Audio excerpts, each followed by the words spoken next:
Hi, good evening. Welcome to today's session on the unit Personal and Professional Development. We're looking at continuing our journey on this with regards to the coverage on Learning Outcome 2. And we'll look at some of the things that, they are discussed as given out in the assessment criteria. So I think just a quick recap in terms of what we've covered so far in terms of this session 1. What we did in session 1 was to try and understand how do we look at self-managed learning. We looked at the advantages and disadvantages of self-managed learning for an individual and for an individual within the organization. And then to a certain extent, we also referred to certain key theoretical frameworks like the Klopp's learning cycle, and then also discuss what are the benefits both from a personal and professional context. And why why managed learning and lifelong learning are important from an organizational perspective. Now, in Learning Outcome 2, we are going to extend our understanding of what we've covered in terms of self-managed learning and lifelong learning into understanding how do we look at taking up the responsibility to own our personal and professional development when we work within a business or an organization. And here, in order to cover the learning outcome, what we are going to be looking at studying is talking about, basically looking at coverage about, things like how do we evaluate our own skills, competencies, and then benchmark them against the professional standard and also organizational standards and requirements. We'll also look at, in a bit of a detail with regards to the example of, how do we look at developing our, once you've identified the skills that you need or the competencies do you need, how do we look at developing those skills and competencies is what we'll also look at briefly.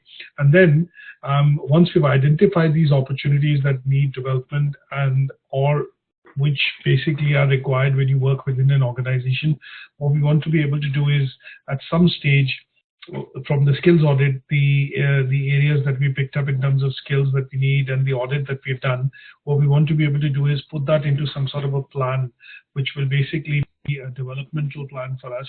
And that developmental plan would both define those needs or skills and, the competencies that we need from a point of view of both present and future perspectives. So what we are looking at essentially is firming that up into something called a PDP or a personal development plan. Now, when you work within organizations, that terminology might be slightly different, and it will be called a continuous professional development plan, or CPD as we call it.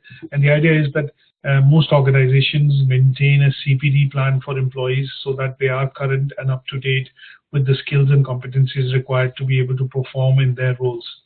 Now, the development of PDP, it's a working document essentially, and then what happens at some stages, you make that document, you keep doing regular updates onto that, and then at some stage that document could also be reviewed by your line manager, or it could also be looked into by the department head or the HR in order to see how you're progressing on with the development of these skills and competencies. So let's get into understanding a bit more in terms of details of what we are looking at covering today in Outcome 2.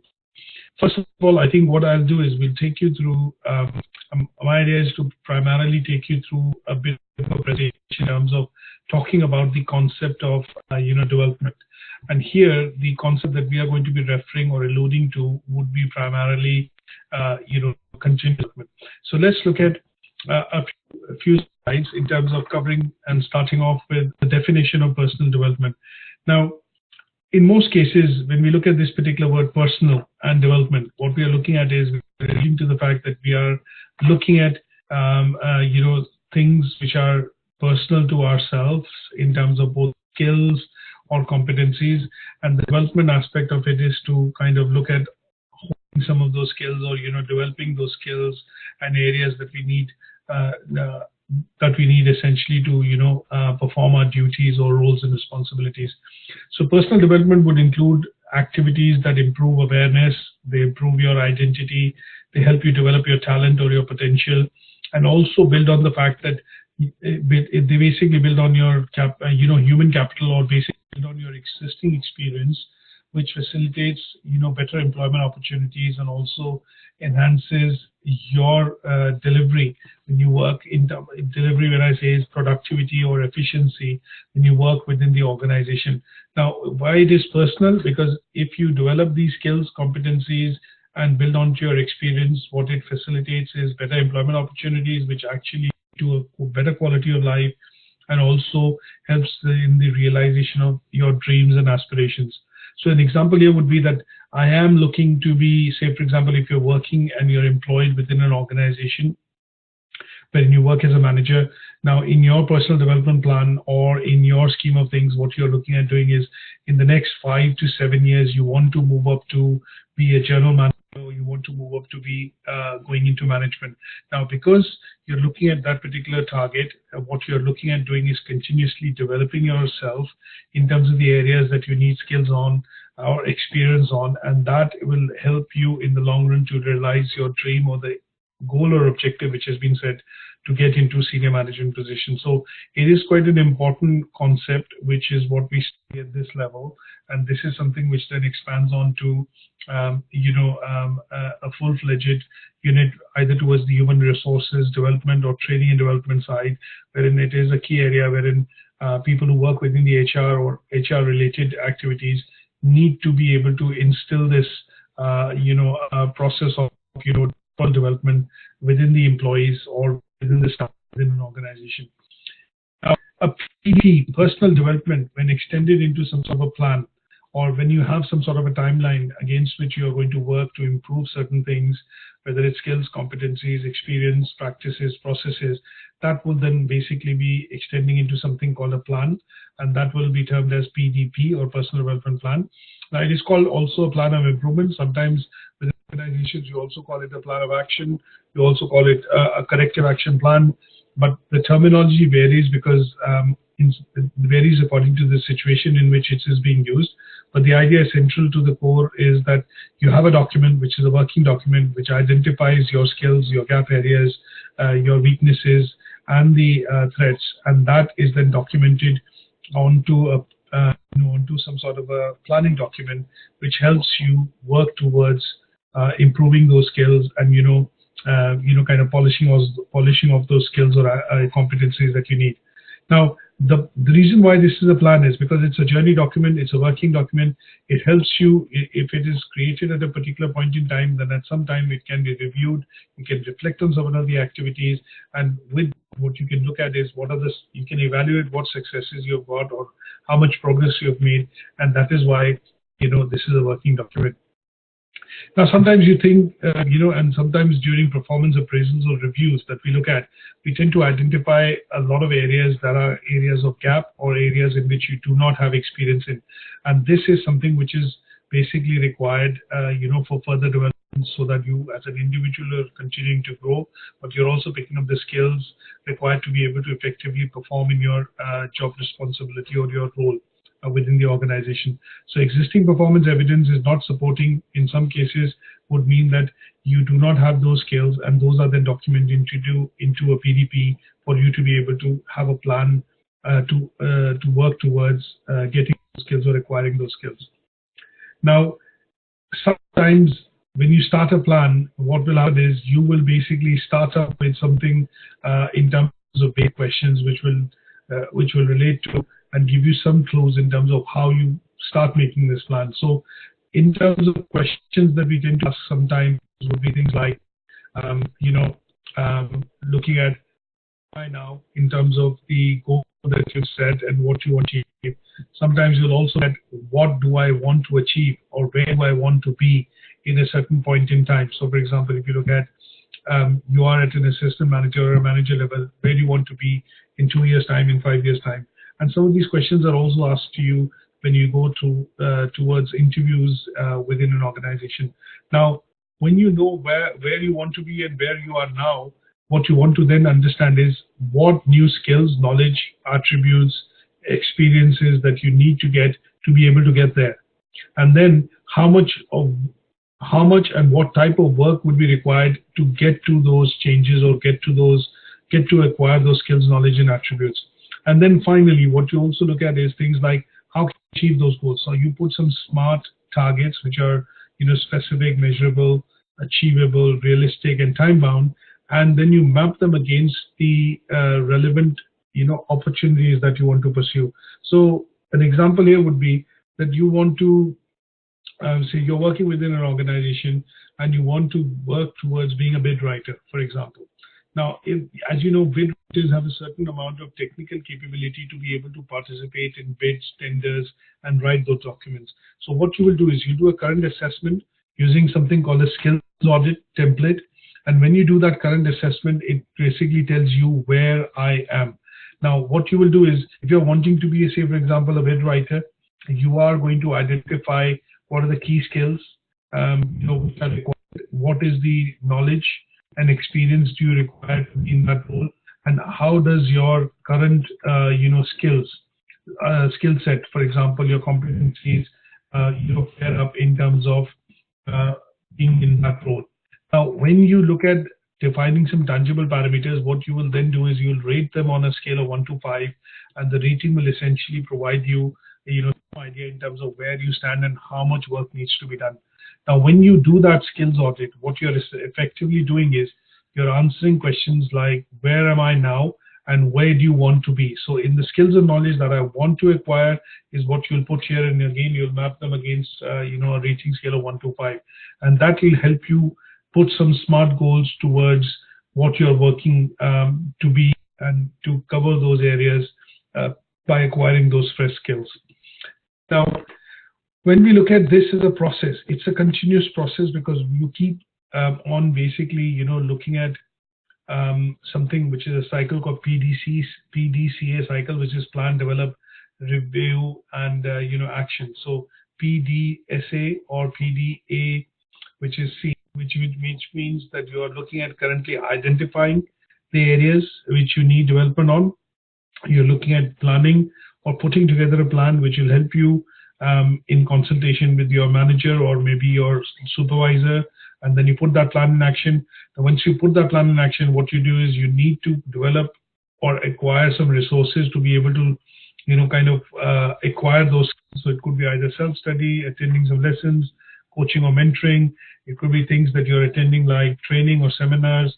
And once you achieve that experience or that particular skill, what you do is you reflect and review with regards to what has been the outcome of that training or what has been the outcome of that mentoring or coaching which you've attended, and how has it helped you to establish or re-establish some of the future goals and objectives that you want to work towards.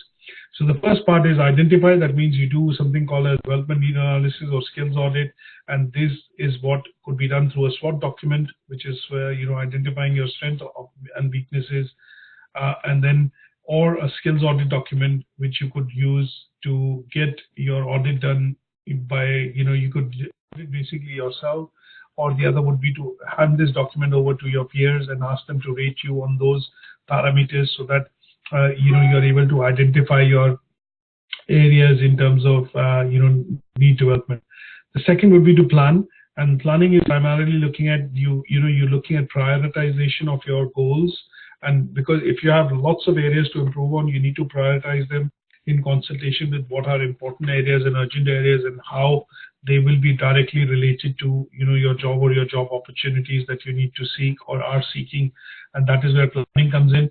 Action is all about how do you go about it, what kind of say for example activities you undertake, or resources you buy or look at to be able to work through that process. So you're looking at workshops, online courses, seminars, training and development, self-study, coaching and mentoring, and these are some of the areas through which you look at putting it into action. Reflection and review is the fourth part of it, and this is important is because of the fact that when you start a journey, you go from point A to B, and what you want to be able to look at is how have you fared on that particular journey, what have been the outcomes, have those been positive, have they been able to help you re-establish some of the, say for example, areas that you wanted to achieve, or the areas in which you wanted to make improvements, have they been able to do that? And here you need to do goal setting. So in some cases, sometimes what you do is you move your goalposts so that you're continuously adjusting to be able to evaluate whether that's hitting the criteria, not hitting the criteria, and then you readjust those targets, or readjust those resources, training, whatever you're doing, to be able to kind of achieve what you've set out in the action or in the plan. Now, continuous professional development, obviously the reason why it is called CPD or continuous professional development is because the process is ongoing. It is related directly to self-managed learning and lifelong learning. That means in any particular role that you do, at some point in time, you will need to develop, redevelop, reskill, upskill, and that is why it is important from a perspective of all organizational goals and targets which are set year on year by a manager or in the department. So in order to cover this topic, once we know that we are looking at doing in terms of learning outcome 2, this is your broad overview. These deck of slides, or a few slides, actually give you a broad overview in terms of what we are looking at covering. Now let's look at some of the functional documents which will help us cover some of these tasks and activities with regards to learning outcome 2. So the first one that we are looking at is evaluate your own skills and competencies against professional standards or organizational goals. I think what you're looking at doing is looking at this particular bit, which is to kind of understand very clearly that this is your AC 2.1. So what you're looking at doing is auditing your skills, and you're writing down your abilities and competencies on a rating scale of 1 to 5. And then below it, what you want to be able to do is slightly elaborate with that example of some of the objectives that you want to achieve and how you would go about achieving it. Now, once you've done this audit, this is what we will do is, once you've done the skills, you know what you need and what activities you need to do. What to be able to do then is basically put down some sort of a plan. And this is where what we will do is we need to identify our needs, and these needs we need to put some sort of activities that we want to be able to do against those needs. So what I would do is essentially in this task 2.2, and it says identify our developer needs and activities required to meet them. What you need to do is, here we need to identify the development, for example, needs. You need to identify own, that's the keyword, development needs, and document basically the activities which you need to do to be able to meet that target. An example that I've given here is basically somebody who's looking at say in this completing a course. As you're doing a course with me, what we are looking at doing is we're looking at completing the course in 2018. Now, how would you complete this course? By looking at getting the knowledge, attending the webinars, maybe reading books and journals, and obviously keeping yourself current and up to date with regards to the course content required to complete and submit assessments. So here what you're looking at doing is essentially, if I just change the date, looking at one of the activities, which is you're looking at getting into reading as an activity. You're going to maintain a daily log or a weekly log, which essentially allows you to monitor some of these activities that you're doing. And then in order to kind of achieve say for example the qualification, you are looking at attending the online webinars or the sessions that we are doing, and these webinars and sessions are essentially giving you an overview of the learning outcomes that you're covering with your tutor. And once you've done that, we're also looking at doing maybe some other activities which will help you in kind of developing some of the things that you want to look at. So for example, it could be voluntary work that you want to look at. It could be areas wherein you want to gain some experience related to the course that you're doing, and what you would want to do is maybe pick up, if not paid work, then voluntary work, which will allow you to build some experience as you study for this qualification. And then one of your clear goals is, once you complete, say for example, this diploma qualification, you at some stage are looking at studying further to basically top it up with a master's or a bachelor's degree. And here the idea is this document essentially helps you on a broad basis, because it's a working document, 12 months, 18 months, 24 months, helps you identify your own needs, basis the plan and the targets that you've set, and the activities around which, the activities that are documented around which you, once you've covered those activities, will allow you to reach your end goal. So here, the ones that we can identify are things like you want to develop a habit of reading books and journals which are related to the course. You're looking at maintaining a monthly or a weekly log, which is some sort of a log or a diary, so that you know exactly these objectives you've completed, achieved, and met. And then in order to do that, to go through successfully through the course, you're looking at online webinars, you're looking at getting hold of some voluntary work, which will help you build some experience.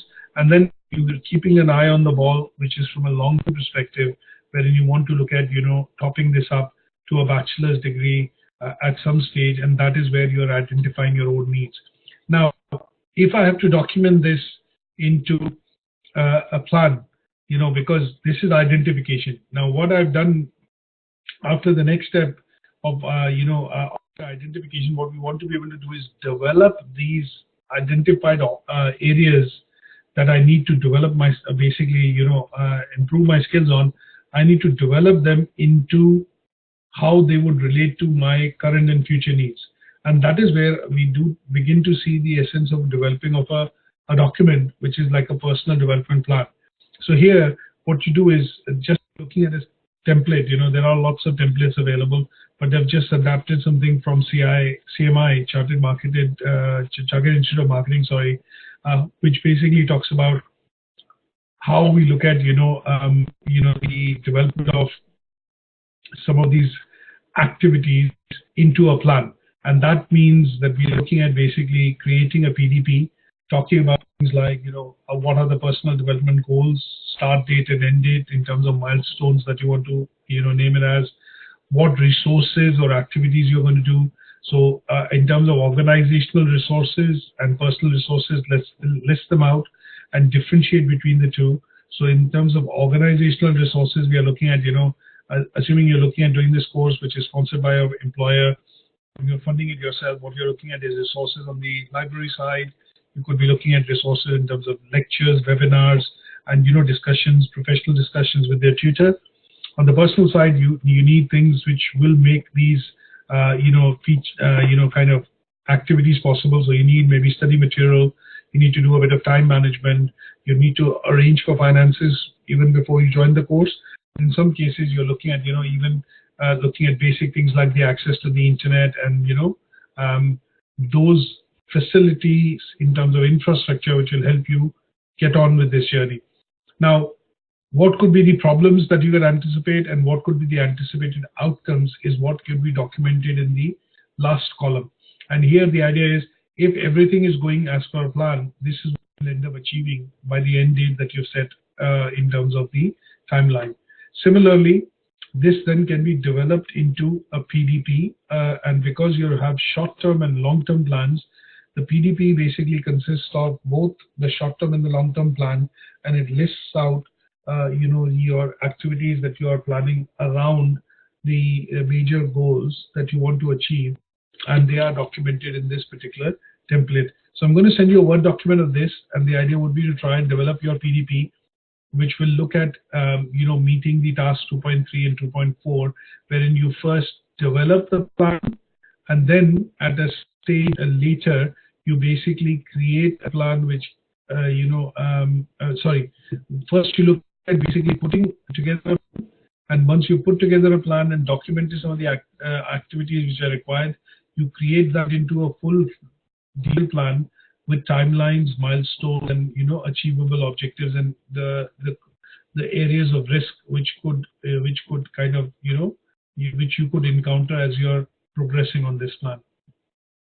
So this bit will help us cover learning out 2, wherein essentially what we are looking at doing is understanding how self-managed learning, lifelong learning leads to the creation of something called our identification of our own skill set, using a skills audit, that being transformed into a SWOT to identify our strengths and weaknesses, and then putting together some sort of a plan, activity plan, so that we know what we need to do using SMART goals to work towards gathering those resources or activities, and then finally putting them into an action plan which has a timeline, start and end timeline, allowing you to look at the resources, the timeline, the plan, aims and objectives, and the risks which could be associated with that plan to into a full-fledged document like a PDP. And with this, which allows us to then at some stage in Learning Outcome 3, what we will do is we will review these activities, review this plan. But in Learning Outcome 2, we are trying to learn how to look at developing this, how to do the skills audit, how to use the skills audit to do a SWOT analysis. Once you've done the SWOT analysis, how do we then put it into some sort of a activity, identify the activities required to be able to do those, basically the activities required to cover those gap areas or gain those competencies and skill, and then develop it into a holistic plan, which is called the personal development plan or personal and professional development plan. Some of them will call it CPD, continuous development plan, continuous professional development plan, and things like that. And then you basically look at the objective of how this can be documented, cover so the assessment criteria for Learning Outcome 2. Now, I'm going to keep this session brief because this is more or less a bit of a practical task, and I'm going to send you these templates that I've shown you on the session today. And these templates, hopefully should help you and crystallize, the concept of, the concept of personal and professional development. And what I would suggest you to do is to look at utilizing these templates of skills audit and identification of your own development needs and documenting those activities, and then turning them into a PDP, which we can actually use to cover Learning Outcome 3. So I'm going to stop the session here for today, and hopefully you've enjoyed the session, and some of the things that we've discussed using the presentation slides, which is covering the overview, and some of the templates that we've looked at should help you then crack on with the tasks given in the Learning Outcome 2 and meeting the assessment criteria. Now, any questions and queries, as always, more than welcome. Please drop me a quick email or give me a call, and we can discuss if there are any areas that you need additional handouts or documents on to be able to cover this learning outcome. Once again, thanks for joining the session, and I'll catch up with you next week. Take care. Thanks. Bye for now.